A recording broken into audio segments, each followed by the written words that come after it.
Olá pessoal, tudo bem? Vamos resolver agora a questão número 25 de matemática da ACAF 2022/2. Bora lá? Bom, nessa questão a gente tem que analisar qual é a alternativa correta, né? Nós temos aqui 4 alternativas, temos que julgar elas. Vamos lá. Primeira alternativa lá diz que se x é um número natural, então a equação MMC entre 14 e 49 e um certo x vai dar 2646.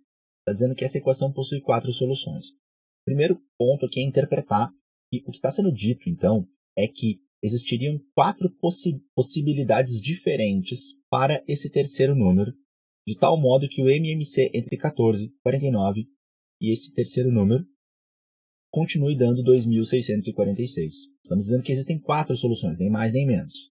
4 possibilidades aí de x. Tá? Bom, vamos verificar então se isso é verdade ou não. Como que a gente pode fazer isso? A gente pode fazer um MMC somente do 14 e do 49, para ver quais são os fatores primos que eles trazem, e também fazer aqui uma decomposição apenas do 2646. Tá? Porque olha só, quando eu faço uma decomposição simultânea do 14 e do 49, eu identifico a presença de alguns números primos, né? O 2 aparece uma vez e depois o 7 acaba aparecendo 2 vezes, até que a gente finaliza essa decomposição aqui simultânea. Isso nos mostra que para que um número seja múltiplo de 14 e de 49, ele precisa apresentar pelo menos o fator 2 uma vez e o fator 7 duas vezes. Pode ter outros fatores primos, mas ele precisa pelo menos apresentar isso, senão o nosso número não será múltiplo de 14 e 49. Acontece que o MMC, o menor múltiplo comum, deu 2646. Quando eu faço a decomposição do 2646, eu vou fazer aqui por 2, vai dar 1323, aí vai dar por 3 aqui, deixa eu ver, vai dar 4, 4, 1. E aí dá por 3 de novo, e vai acabar dando 1, depois 4, 7. Dá por 3 de novo, e acaba dando 49, e aí dá por 7 e por 7. Ou seja, o nosso MMC, que é o primeiro número que vai ser múltiplo ao mesmo tempo do 14, do 49 e de um terceiro número, esse nosso MMC, ele tem o número 2 aparecendo uma vez, ok? Ele tem o número 3 aparecendo 3 vezes, isso é uma novidade. E ele tem o número 7 aparecendo 2 vezes. Beleza. Então, quer dizer que o primeiro número que é múltiplo comum a esses 3 precisa ter isso. Então, isso é o mínimo que ele precisa ter. Tá? Então, quem é que é o nosso x? Bom, o nosso x, ele necessariamente vai trazer um 3 na 3. Necessariamente. Porque se o nosso x não trouxesse um 3 na 3, não haveria necessidade dele aparecer aqui no mínimo múltiplo comum. Então, o nosso x, com certeza, ele é 3 na 3 vezes alguma coisa. Porém, o nosso x ele não precisa ser exatamente 3 na 3. Ele pode ser 3 na 3 vezes 1, claro que pode, mas ele pode ser 3 na 3 vezes 2. E assim, ele continua sendo um número que vai apresentar esse MMC aqui. Né? O nosso x ele pode ser 3 na 3 vezes 7 na 1. O nosso x ele pode ser 3 na 3 vezes 7 na 2. E aqui eu consegui 4 soluções. Mas tem mais algumas. O nosso x pode ser 3 na 3 vezes 2, né, na 1, vezes 7 na 1. E ainda o nosso x pode ser 3 na 3 vezes 2 na 1, vezes 7 na 2. Então, aqui eu fiz o levantamento de todas as possibilidades. E sendo assim, nós encontramos 6 soluções, 6 diferentes valores que o x poderia assumir. Sendo assim, a afirmação ela é falsa ao dizer que haviam apenas 4 soluções. Nós já vamos aqui julgar que a letra A está incorreta. Na letra B, deixei separadinho nessa tela para ti, a gente tem aqui uma expressão um pouquinho assustadora, a presença dessas reticências sem um último número no final mostra que essas operações que estão sendo feitas, elas formam o que a gente chama de uma recursão infinita. A gente vai reaplicando o processo infinitamente. Então, se a gente tentar olhar isso em ponto de vista de a gente começar a criar isso, criação seria, como é que eu crio essa sequência de operações? 4 vezes uma raiz cúbica enorme. Dentro dessa raiz cúbica, eu tenho outro 4 vezes outra raiz cúbica enorme. Dentro dessa raiz cúbica, e assim se segue. Infinitas raízes vão se encaixando desse modo. Tá? Aí está afirmando que vai dar 4 ao cubo o resultado dessa conta. E o que eu vou fazer? Eu vou humildemente admitir que eu não sei o resultado dessa conta, mas vou supor que existe um resultado. E se existe um resultado, eu vou chamá-lo de x. Aliás, esse x não precisa ser um só, ele pode ser plural, né? Ele pode ser mais de um. Tá. Aí, o que eu peço que tu observe? Se isso aqui tudo é x, então isso aqui também é. Aqui, ó, também é x. Sendo assim, eu posso reescrever essa equação assim, ó. 4 vezes raiz cúbica de x é igual a x. Com essa jogada, a gente vai conseguir resolver. Eu posso elevar ao cubo dos dois lados, para que assim eu consiga fazer cancelamento da raiz cúbica. Claro que o 4 também vai elevar ao cubo, né? Então ele vai acabar ficando 64. Aí corta a raiz cúbica, que era o meu objetivo. E aqui eu tenho x ao cubo.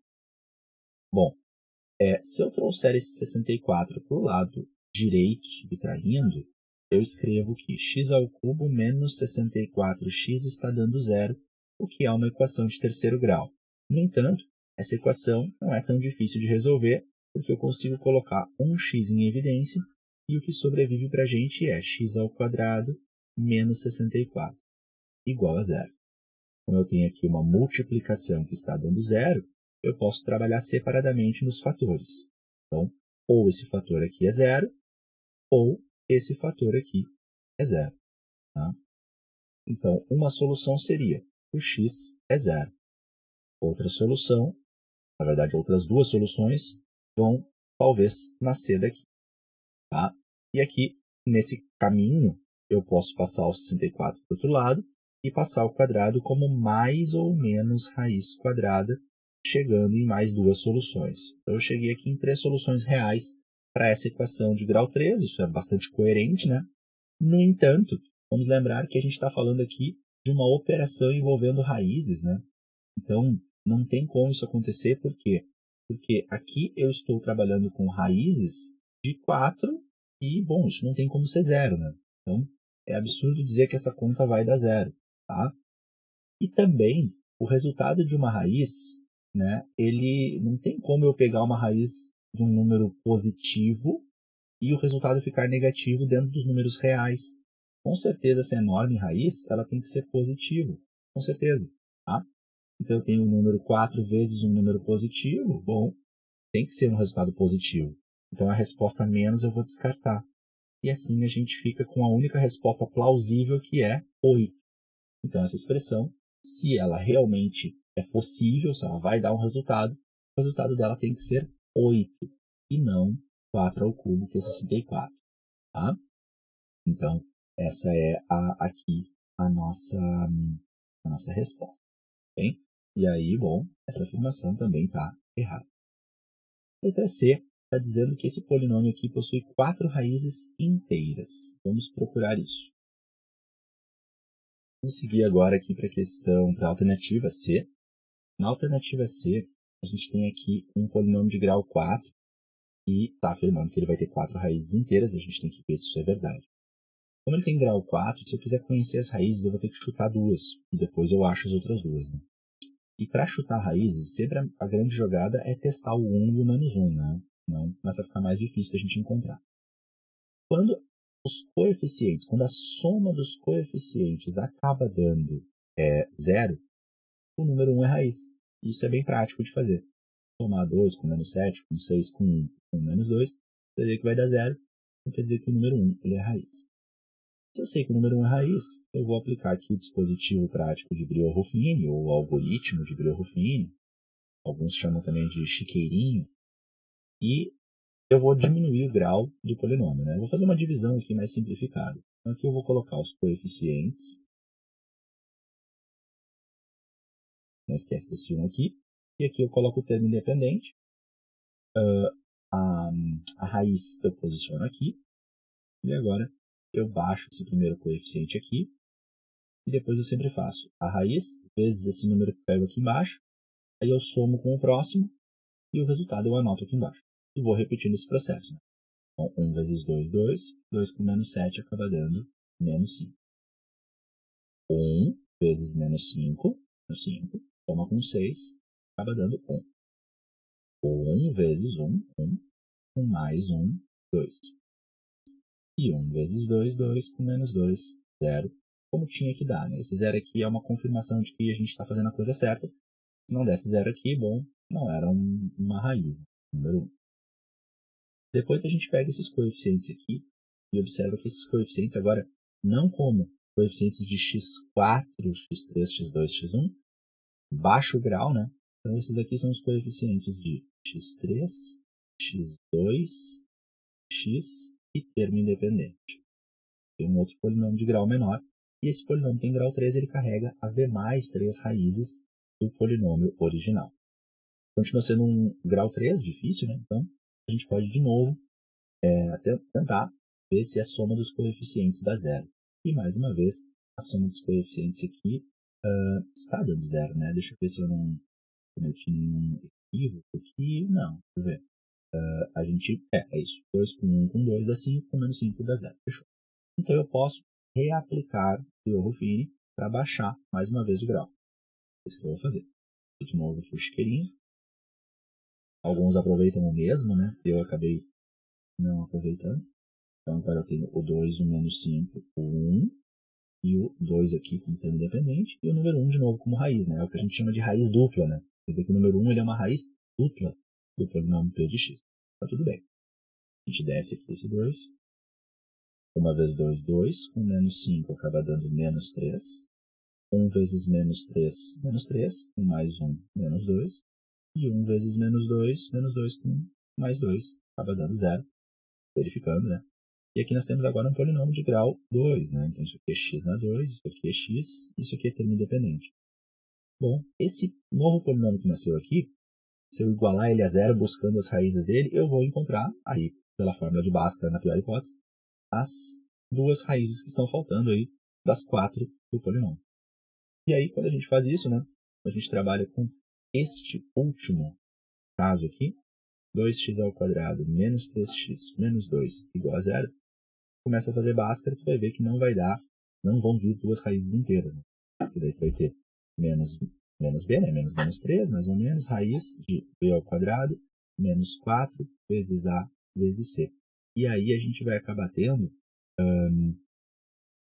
menos 4 vezes a vezes c, acaba dando mais 8, né? Isso não, mais 16. Tudo isso dividido por 2a. Então a gente vai acabar tendo aqui 25, a raiz é 5, fica 3 mais 5, 3 menos 5. 3 mais 5, 8. 8 dividido por 4, 2. Uma das raízes é 2 é inteira. O problema é outra, né? É o 3 menos 5, que acaba dando menos 2, e aí menos 2 sobre 4 é menos 1 meio. E aí essa raiz não pertence aos inteiros. Então, uma única raiz escapou, mas a afirmação torna-se, então, falsa. E aí, claro, só pode ser a letra D, né? A gente já viu aí que letras A, B e C estão incorretas. Mas vamos estudar aqui, deixa eu te ajudar a enxergar porque a letra D está certa, tá? E chegamos então aqui na letra D, que tem que ser a nossa resposta. E vamos então agora mostrar ela funcionando. A soma de 4 termos consecutivos de uma progressão aritmética crescente é 868. O produto entre o menor e o maior é 46.864. Se essa sequência possui apenas um termo menor que 0, então A1 mais A2 mais A3 mais A4 é igual a 28. Vamos ver se é verdade, tem que ser verdade, né? Mas vamos verificar. A gente está falando, então, de uma PA crescente. Se a PA é crescente, quer dizer que a razão dela é maior do que zero. Tá? Porém, falou que 4 termos consecutivos estão somando esse valor, mas não disse quais são esses termos. Né? Então, vamos considerar aí que a gente tem lá uma PA crescente, tem lá o A1, tem o A2, lá na frente vai ter um certo AN, depois tem um AN mais 1, depois tem um AN mais 2, depois tem um AN mais 3. São 3 termos consecutivos e depois a PA pode se seguir infinitamente. Está dizendo para a gente que só um termo dessa PA é menor que zero. Se a PA é crescente, cada termo é maior que o outro. Então, se só tem um termo que é menor que zero, só pode ser o A1. Então, eu vou aqui afirmar que A1 é menor que zero. Todos os outros são maiores ou iguais a zero. Tá bem? Então, vamos tomar esse cuidado aqui. Beleza. Aí, também é dito para a gente que a soma de 4 termos consecutivos, que eu vou chamá-los desse modo aqui, ó, por enquanto, tá? A soma de 4 termos consecutivos está dando 868. Então, vamos lá. A soma desses 4 termos aqui está dando 868. Claro que a gente pode reescrever de outro modo. Uma boa ideia para reescrever esses termos, esses 4 termos, é escrevê-los desse modo aqui, ó. Esse aqui, eu vou reescrever ele como A menos 2x. Esse aqui, eu vou escrever ele como A mais 2x. Aliás, espera aí que eu estou fazendo uma coisa mais complicada do que precisa. Mais fácil ainda. A menos x. E esse aqui A mais x. Desse modo, eu estou combinando contigo que essa razão dessa PA, eu estou chamando ela provisoriamente de 2x. Se parar para pensar, faz sentido com o que eu estou escrevendo até então. Tá? Então, eu estou somando uma razão que é igual a 2x. Sendo assim, o maior dos 4 termos vai se chamar A mais 3x e o menor dos 4 termos vai se chamar A menos 3x. Pronto, a minha razão está sendo chamada de 2x. Mas se eu trabalho nessa soma que ele me deu agora, observa que os x vão se cancelar e eu vou poder dizer que eu tenho 4A dando 868 e assim A está dando 217. Uma descoberta interessante. Depois ele nos diz que o produto entre o menor e o maior termo, então esse e esse, ou dentro dessa nova escrita, esse e esse, está dando 46.864. Bom, o menor termo, então, vai ser 217 menos 3x. Produto, e agora o maior termo, 217 mais 3x. Esse produto está dando 46.864. Deixa eu conferir se é isso mesmo. Fechou. Vamos ver quanto é que dá, porque aqui nós temos um famoso produto notável, né? Produto da soma pela diferença. Então, a gente tem aqui soma pela diferença. Esse produto sempre dá quadrado do primeiro menos quadrado do segundo, certo? Então, relembrando aqui. Bom, então eu vou aplicar esse produto notável naquela multiplicação ali daqueles 2 parênteses e eu vou chegar em 217 ao quadrado menos 9x quadrado igual a 46.864. Beleza. Se eu fizer 217 ao quadrado, vamos ver quanto é que vai dar isso. Vamos lá. 217 vezes 217. 7 vezes 7, 49 sobre 4. 7 vezes 1, 7 com mais 4, 11 sobre 1. 7 vezes 2, 14 com mais 1, 15. Na hora de multiplicar por 1 é só repetir os 3. Então, 7, 1 e 2. E na hora de multiplicar por 2, 2 vezes 7, 14, sobe 1. 2 vezes 1, 2, com mais 1 que subiu, 3. E 2 vezes 2, 4. Agora eu tenho 9, aqui 8, aqui 10, aqui 7 e o 4. Então quer dizer que 217 ao quadrado deu 47.089. Como deu 47.089, eu vou pegar esse menos 9x ao quadrado e vou passar ele para o lado de lá da conta, e esse 46.800 eu vou puxar ele para cá. Então, na verdade, eu vou pegar o resultado do 217 ao quadrado, que está aqui embaixo, e vou subtrair o 46.864. Bora lá. Então, aqui está dando 5, aqui está dando 2, aqui vai pedir emprestado, e vai dar 225.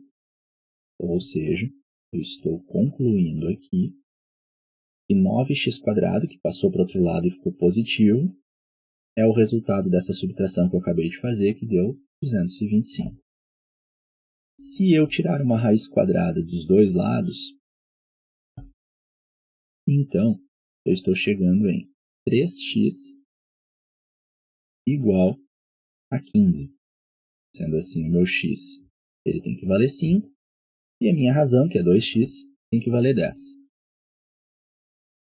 Agora, eu sei que aquele termo que eu chamei de AN da minha sequência, e que eu também chamei ele de A menos 3R, ele está valendo 217 menos 15. Então, ele vale 202. O meu AN vale 202, certo? Beleza. E a minha razão, ela vale 10. Agora, eu tenho que pegar aqui o meu A1 e lembrar que o meu A1 ele é menor do que 0. E também eu tenho que lembrar que, de modo geral, numa PA, a n é igual a A1 mais n menos 1 vezes a razão. Pegando essas duas informações aqui e aproveitando as descobertas que eu já tinha feito, eu vou poder dizer o seguinte. No lugar do AN, eu vou escrever 202. Deixa eu ver se eu não estou errando nada aqui. Tem alguma coisa que está um pouco estranha. Aqui vai dar 3x. Aqui vai dar 15, 5, 10. E aqui 217. Acho que está tudo certo. Bom, então eu vou dizer que 202 é igual a 1 mais n menos 1 vezes a razão, que é 10. Então, eu estou dizendo que 202 é igual a 1 mais 10n menos 10.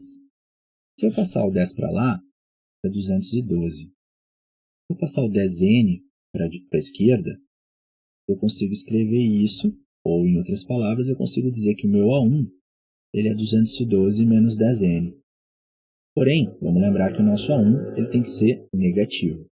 Ou seja, 212 menos 10n tem que ser menor do que 0.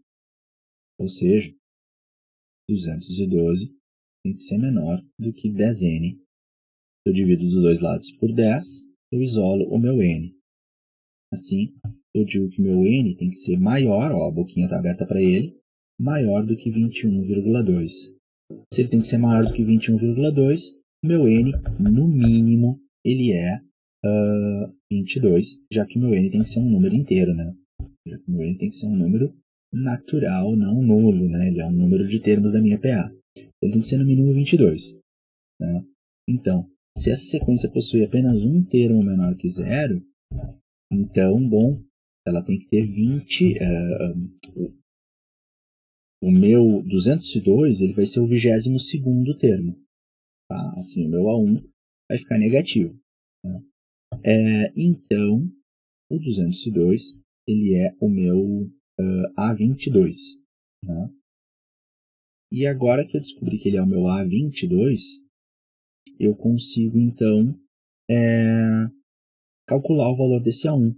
Né? Então, meu N para ele está valendo 22. Eu sei que 202 é o meu A22. Então, 202 é A1 mais 22 menos 1, no caso 21, vezes 10, dá 210. Então, o meu A1 é menos 8. Agora que eu sei que o meu A1 é menos 8, eu vou conseguir fazer a soma que o exercício me pediu, que é a soma dos 3 primeiros. Né? O meu A1 é menos 8, e como a razão é 10, os outros termos são esses aqui. Somando isso, aqui eu tenho menos 6 com mais 12 dá 6, e 6 com mais 22, 28. Sendo assim, a gente confirma que a resposta está certa. Que trabalhoso, né? Espero que isso tenha te ajudado. Qualquer coisa, rever aqui as explicações. Manda comentários ali que a gente conversa, tá bom? Bons estudos. Até a próxima. Tchau, tchau.